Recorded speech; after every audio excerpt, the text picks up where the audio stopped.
Welcome to Lecture 8 of Microeconomic Analysis 1 with me, Dr. Craig Webb. In today's lecture, we will be looking at the consumer's problem and in particular looking at the effect of a price change on changes in demand for a good. This is a fundamental exercise and it turns out that in a sense we can't say precisely what will happen. The law of demand that we've already encountered does not follow from the principles of rationality. It may happen, but it can be violated. However, we'll be able to say a lot more about this. So let's begin with a quick recap.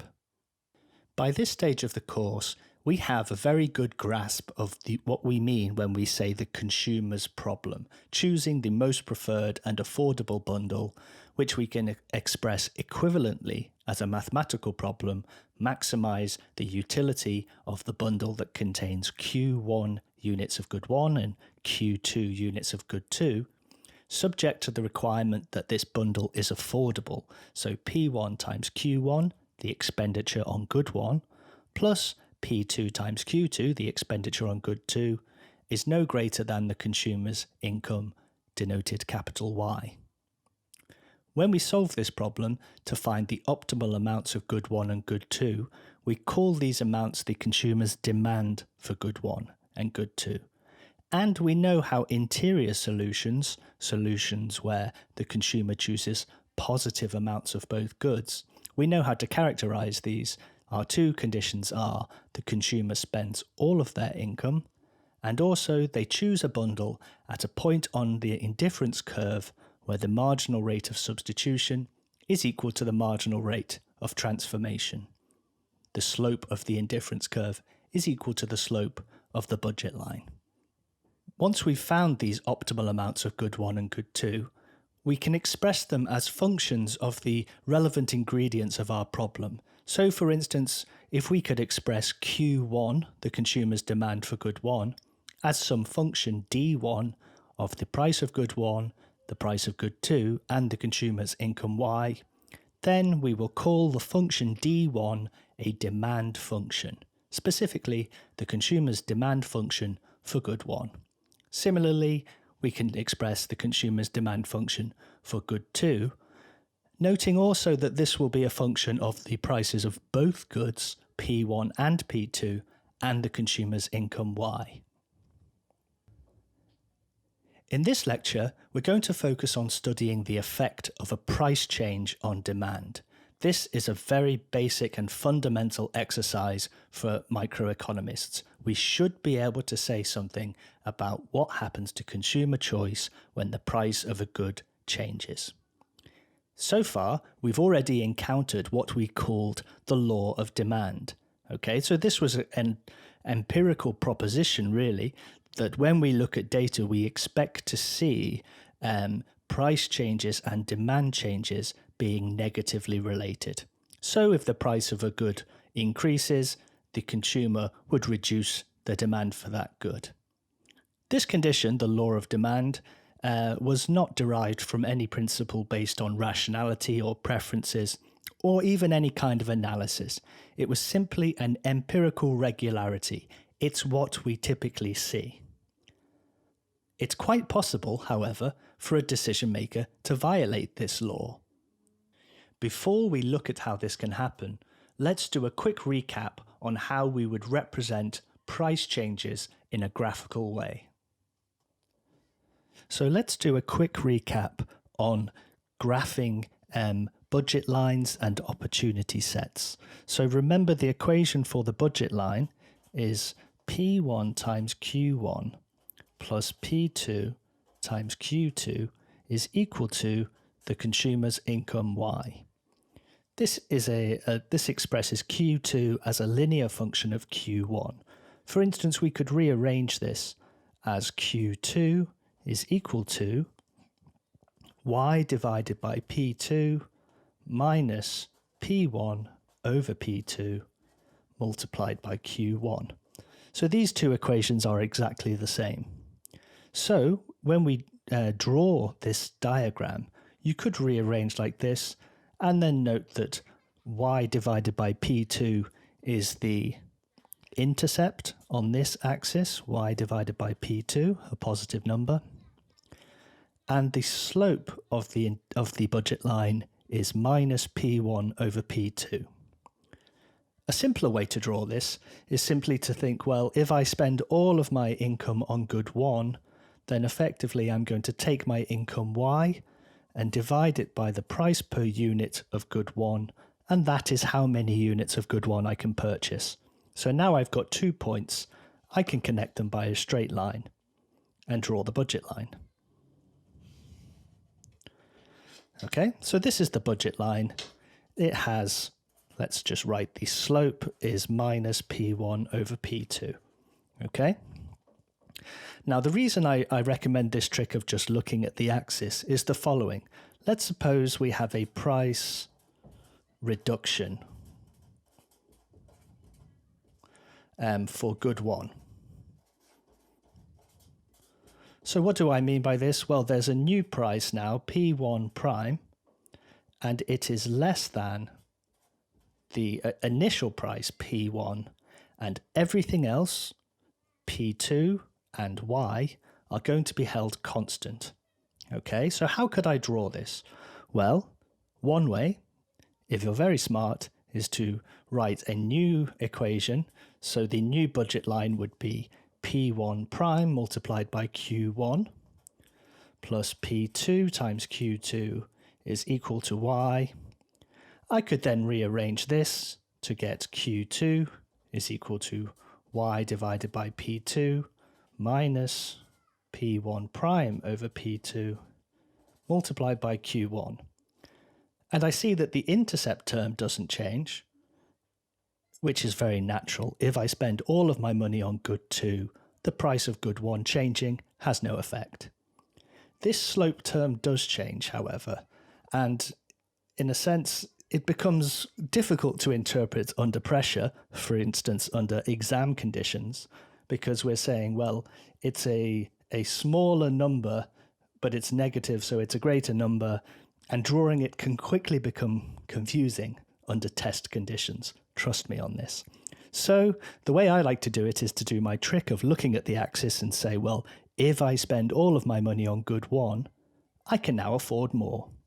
So for instance, y divided by p1 prime, y divided by a smaller number is simply a larger number. Okay? I know that this point here, y divided by p2, is going to stay exactly the same. So I have my 2 points on the budget line. So let's connect them by a straight line.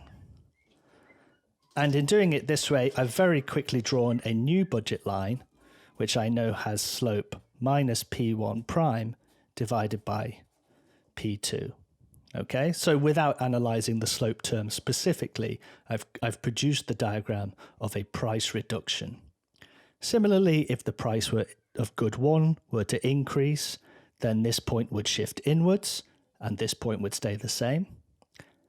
Also, if the price of good 2 were to change, then this point here, y divided by p1, would stay the same. And if p2 became more expensive, this point would shift downwards. If good 2 became cheaper, this point would shift upwards. So practice yourself being able to represent each of these scenarios, a price increase and a price decrease for good 1 and for good 2. Now that we know how to represent price changes diagrammatically, consider the following. In this diagram, we can see a price reduction for good 1. So P1, the initial price, is greater than P1 prime, the new price of good 1. Now in this diagram, we can see the initial budget line, which starts at the point y divided by P2 on the vertical axis and goes down to y divided by P1 on the horizontal axis. Here, when the consumer optimizes, they choose their most preferred affordable bundle, which we've labeled point E. And in this bundle, they choose an amount of good 1, Q1. When the price of good 1 falls to P1 prime, on the vertical axis, y divided by P2 remains exactly the same. If they spend all of their money on good 2, they can afford exactly the same number of units of good 2, but they can now afford more units of good 1. If they spend all of their money on good 1, they can afford y divided by P1 prime units. So the consumer faces a new problem. Point E is no longer the solution to choosing the most preferred affordable bundle. They can now afford better bundles. So where do they choose? Well, this depends on their preferences. But in this example, the consumer has chosen a new optimal bundle that we've labelled E prime. In the bundle E prime, we can see the consumer is demanding Q1 prime units of good 1. Clearly, this is a greater amount of good 1 than Q1. Q1 prime is greater than Q1. We call the change from Q1 to Q1 prime the total change in demand for good 1. And you'll see later in the lecture why we say total change, because we will in some sense decompose this change into 2 distinct parts. The key observation in this diagram is that when the price fell from P1 to P1 prime, the consumer's demand for good 1 increased from Q1 to Q1 prime. Hence, there is a negative relationship in this case between the change in price and the change in demand. This means our law of demand is satisfied in this case.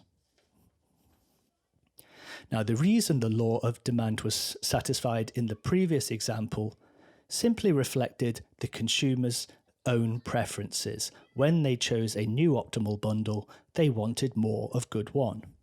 Consider this diagram. These indifference curves are perfectly rational, downward sloping, and nicely convex, as we typically draw them. Again, the initial price is P1 and the consumer is choosing bundle E with Q1 units of good 1.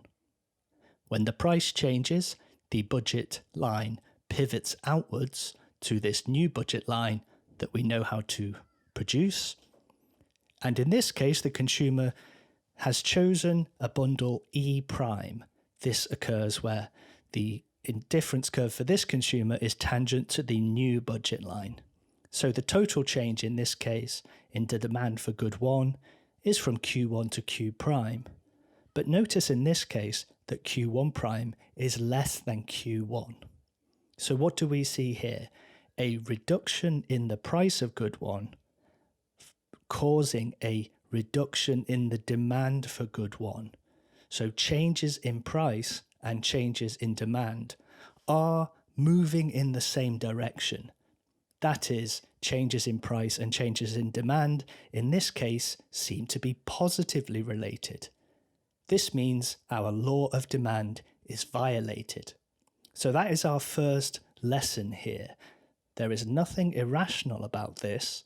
The law of demand has been violated, and this consumer has perfectly rational preferences. He's not doing anything wrong, but it's rather unusual.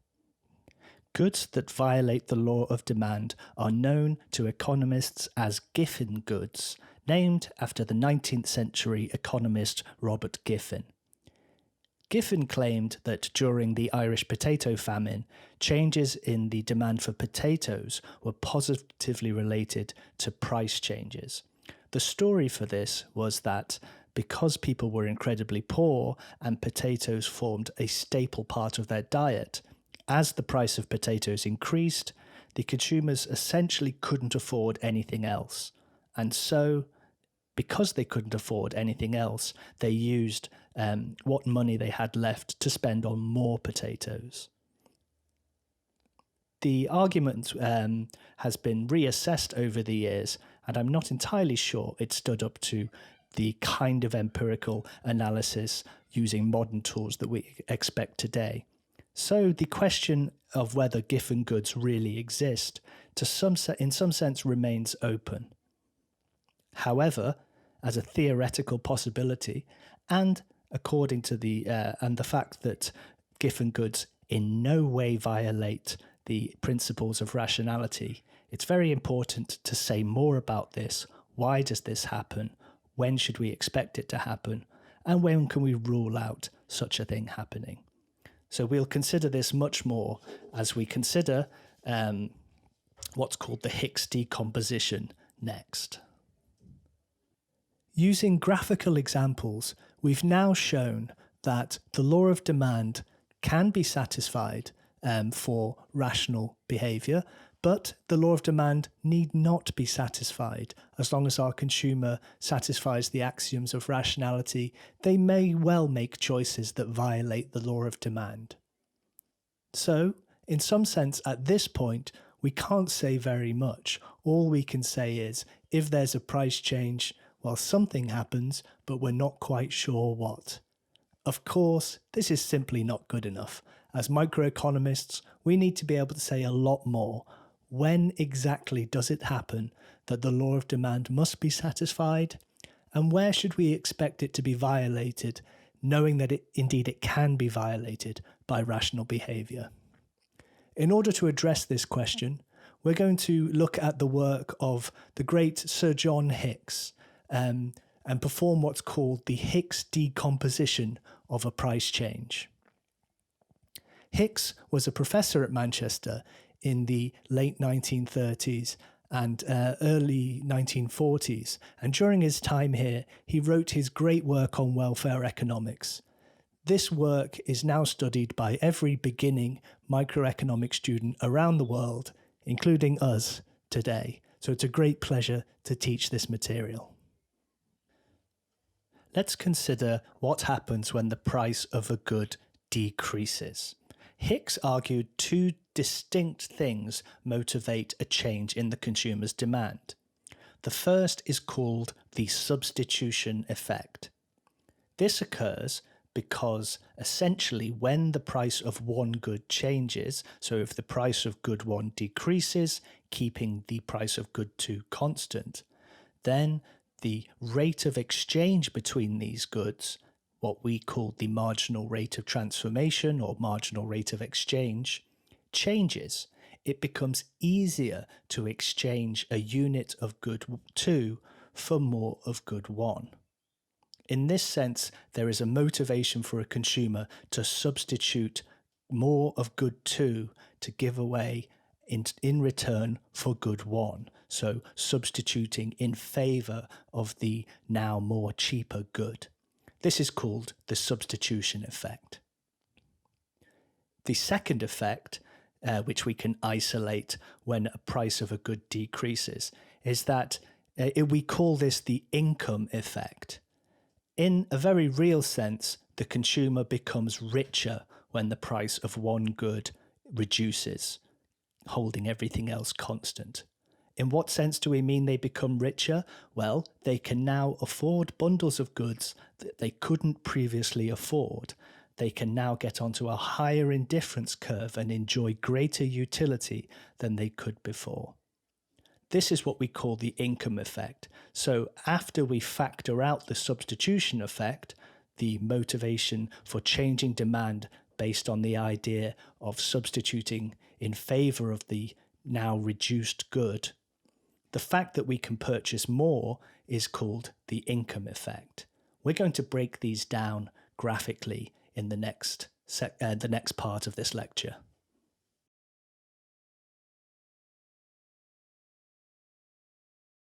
So let's begin by identifying the substitution effect of a price change.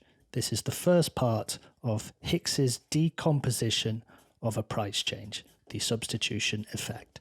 Okay, so I've already drawn a commodity space diagram here with good 1 on the horizontal axis and with good 2 on the vertical axis. And I've drawn a budget line here, so this point is y divided by P1. This point here is y divided by P2. And I know that the slope of this line is minus P1 over P2, the marginal rate of transformation. Okay? So let's imagine a price decrease. So the price decreases. let's say P1 prime is less than P1, okay? And everything else is going to be held constant. So I can now afford, if I spend all of my income on good 1, I can now afford more of good 1, y divided by P1 prime here. So I get a new budget line as follows.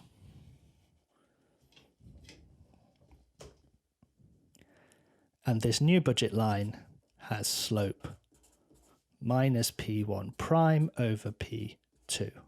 Okay? So this is the diagram for a price reduction for good 1, holding everything else constant. And we've already seen what we called the total change. So for instance, we know that bundle E, where the indifference curve is initially tangent to the original budget line, is no longer the consumer's optimal bundle because they can afford things anywhere along this line. So they're going to want to choose something, they're going to want to spend all of their income on a bundle where there is at least more of one of the goods.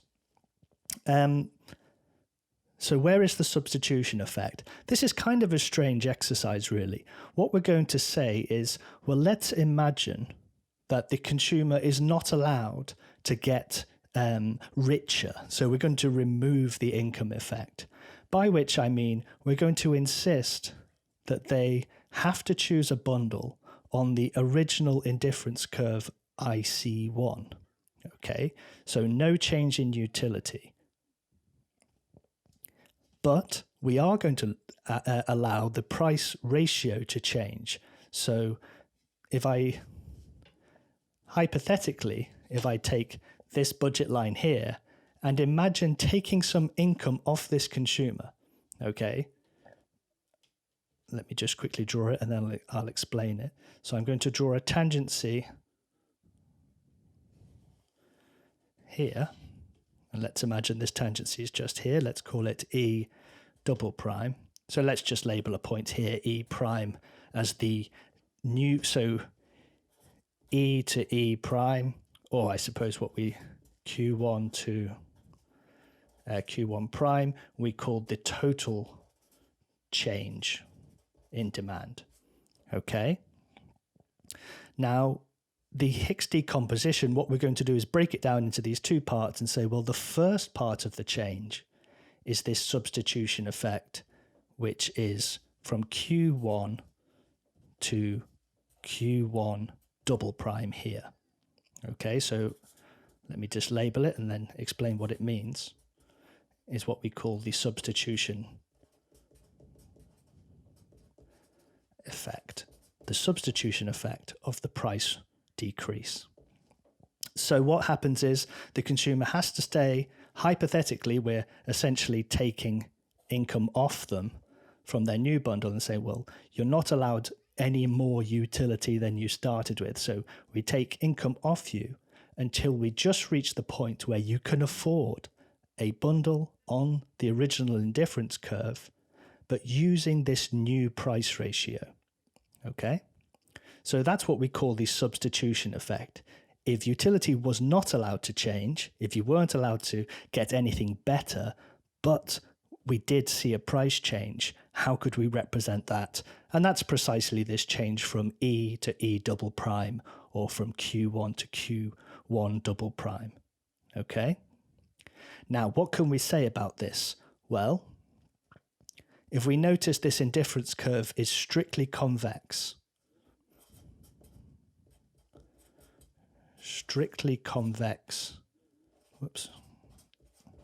indifference curve, okay, which means it starts off very steep and then becomes increasingly flat. It's negatively sloped, but it starts off very steep and becomes flatter and flatter as we increase the amount of good one.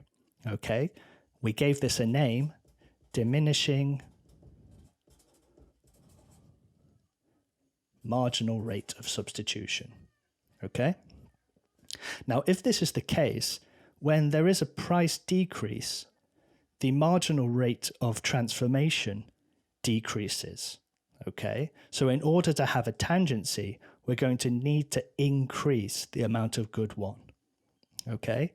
So effectively, we could say if the law of demand is going to be violated, it's not because of the substitution effect. Okay, so the substitution effect, I'll just write the sub effect, is always negatively related to the price change.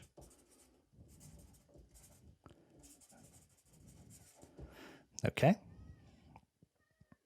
And you can see why we're looking for a tangency on a now flatter budget line on the original indifference curve. We're going to need more of Q1, more of good 1, because this indifference curve has diminishing marginal rate of substitution. So when we think about the question of how a good could violate the law of demand and how it might satisfy the law of demand, we know that both are possible under rational behavior.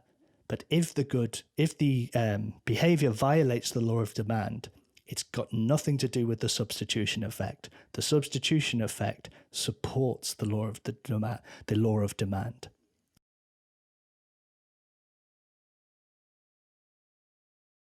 Now we know how to represent the substitution effect as part of the overall change in demand when the price of a good changes. So let's just state formally that the total change in demand, the total change in demand that comes about because of a price change, is going to be equal to the substitution effect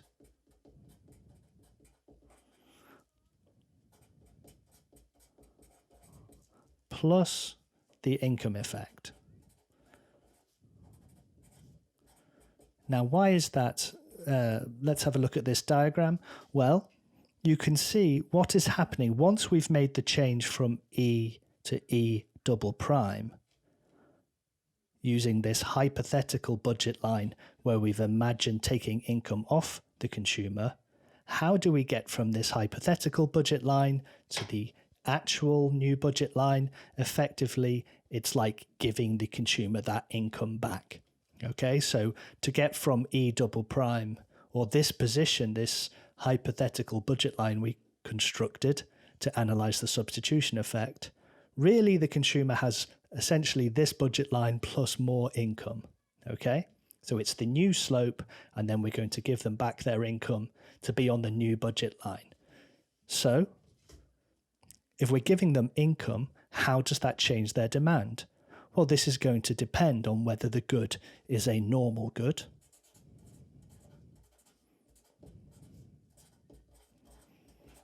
or an inferior good.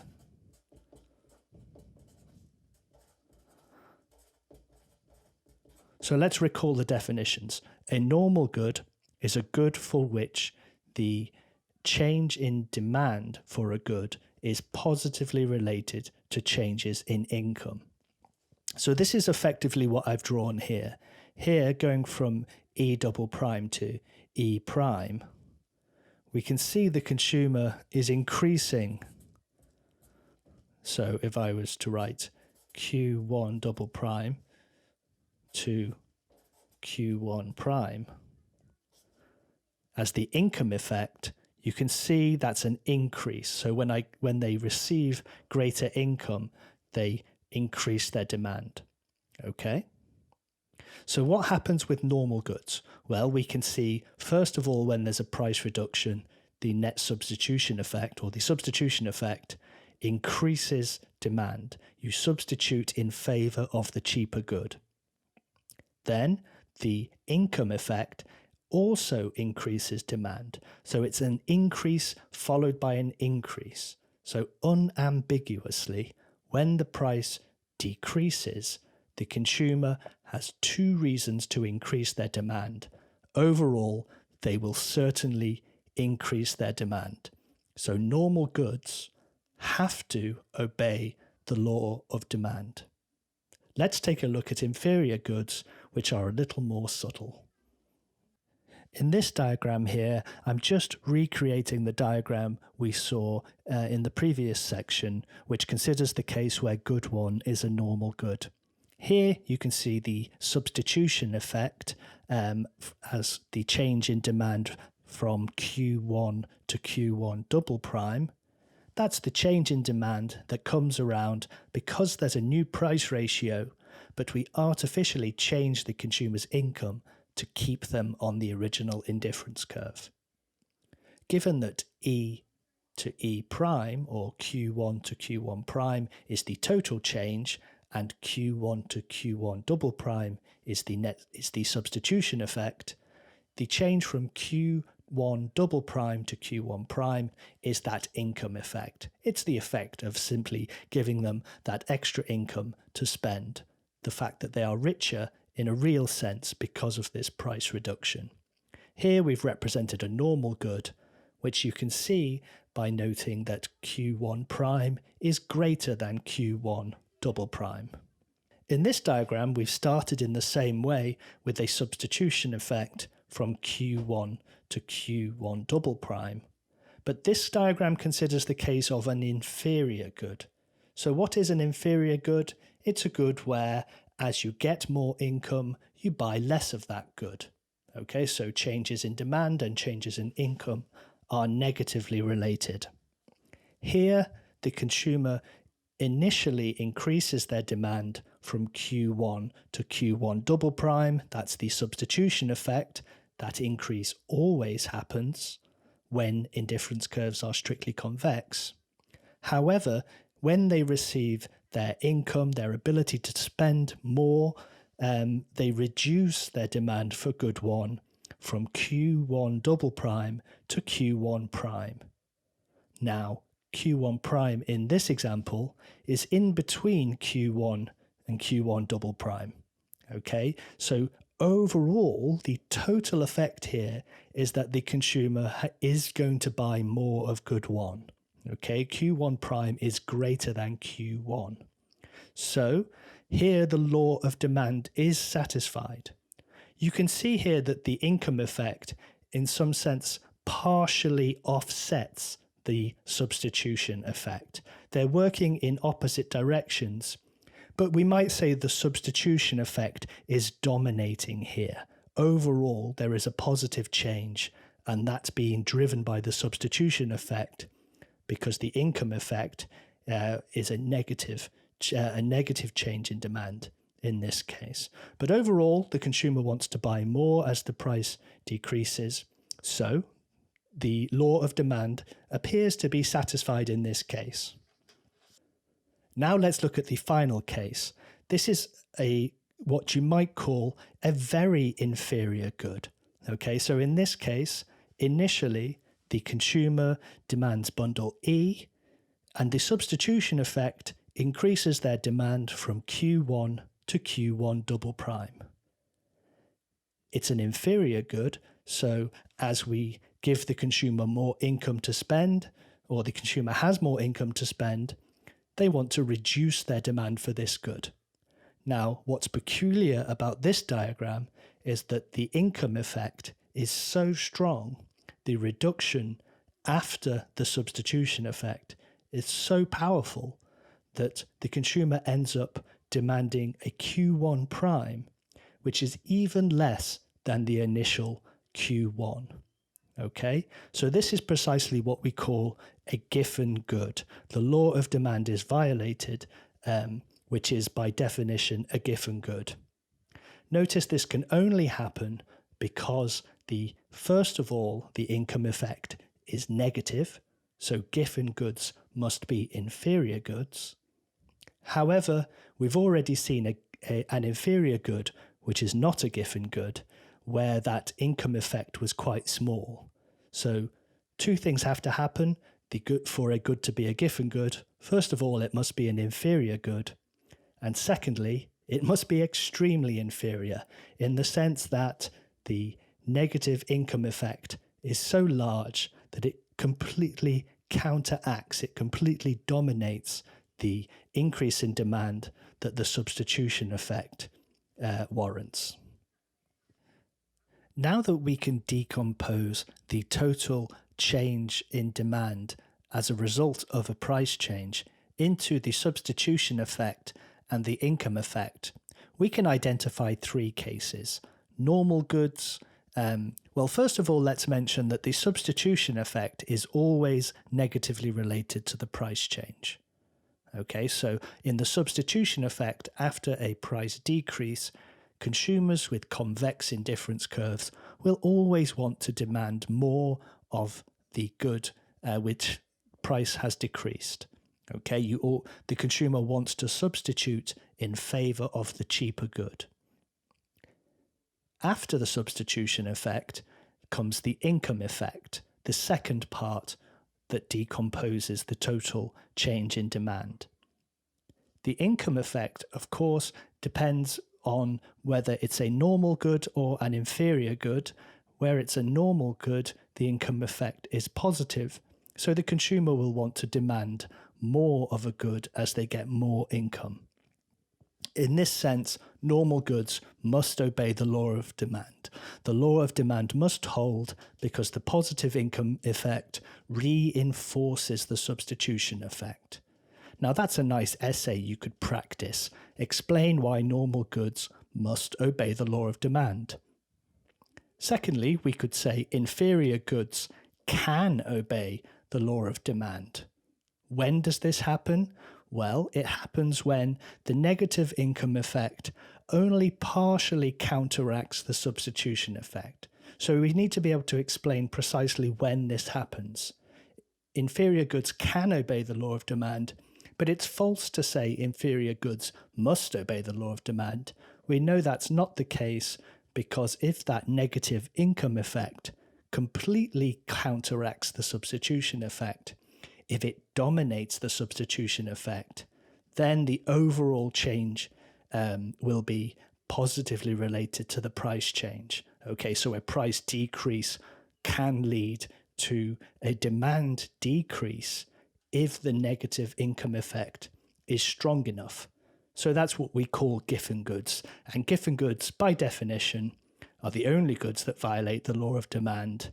And they must be inferior goods. In a sense, they are very inferior goods. Goods where the negative income effect is so strong that it dominates the substitution effect. In this lecture, we've seen that by using Hicks's method of decomposing the total change in demand after a price change into what's called a substitution effect and an income effect, we can say a lot more about when we expect the law of demand to be satisfied and when we expect the law of demand to be violated.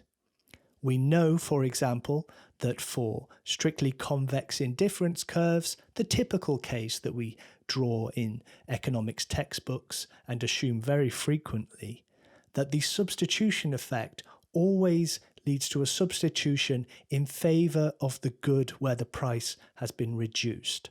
Okay, so a price reduction for a good, the substitution effect will cause the demand for that good to increase. So, as far as the law of demand is concerned, all is okay so far if we just look at the substitution effect. The next step, the income effect, completing the total change in demand, can move in either direction. If we have a normal good, then we have a positive change in demand when income is increased, and in some sense this income effect reinforces the substitution effect. Unambiguously, if a good is normal, then the law of demand must be satisfied.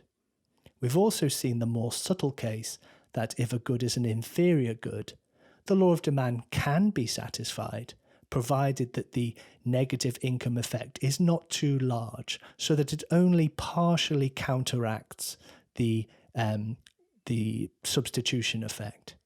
If, however, the negative income effect is very large, so large that it dominates the substitution effect, then the overall effect can be a reduction in demand after a price reduction, which is a violation of the law of demand, and we called this the Giffen good case. Well-known examples are potatoes during the potato famine and also staple foods in developing countries, cereal crops and so on. However, the empirical evidence is not at all clear, but theoretically, we know that if a Giffen good is to exist, it will only be because of very powerful negative income effects. So we know where to look and we know what we can rule out. In the next lecture, we'll be looking at the Slutsky equation. This is going to formalize our graphical analysis from the Hicks decomposition so we can express an equation which captures the same idea that the total effect of a price change is the sum of a substitution effect and an income effect, but we'll prove this using calculus. So, very exciting. I look forward to seeing you next time. In the meantime, take care.